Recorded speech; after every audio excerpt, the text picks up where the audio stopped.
যখন আপনি মারা যাবেন, দুনিয়া থেকে বিদায় নেবেন, মানুষজন কেউ বলবে না আজকে বৃষ্টির দিন দাফন করিস না, কেউ বলবে না যে তারা 2টা দিন রাখ, কেউ বলবে না।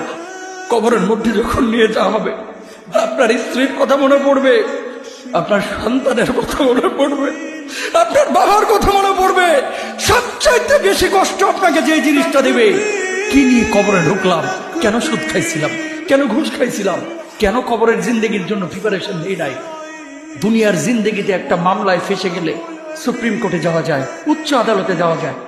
আখিরাতের জিন্দেগিতে কোনো মামলায় ফেসে গেলে পালাবার কোনো আর পথ নাই। চলে যেতে হবে।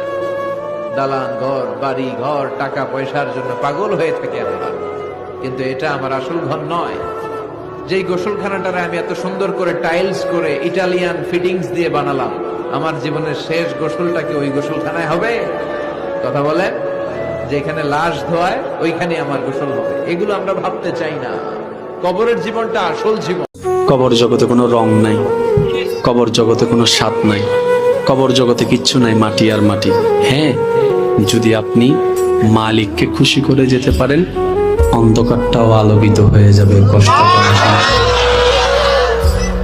আপনার কবরের চিন্তা আপনি করেন, আমার কবরের চিন্তা আমি করব।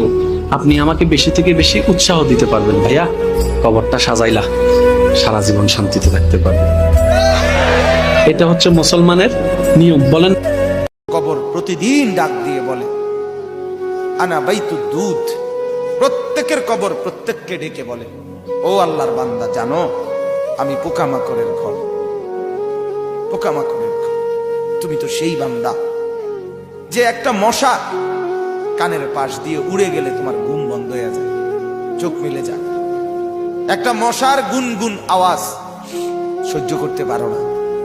একবার কয়েল, একবার অ্যারোসল, একবার মশারি, এরপরেও তুমি চাও যে একটা মশাও যেন আমার কানের কাছে গুনগুন না করে। তো 5 ঘন্টার ঘুমের জন্য, 6 ঘন্টার ঘুমের জন্য বান্দা এই যত্ন নিলা, অনন্তকাল কিংবা বছরের পর বছর কবরের যে ঘুম দিবা, পড়ে থাকবা সেই ঘরে, পোকা মাকড়ের ঘর।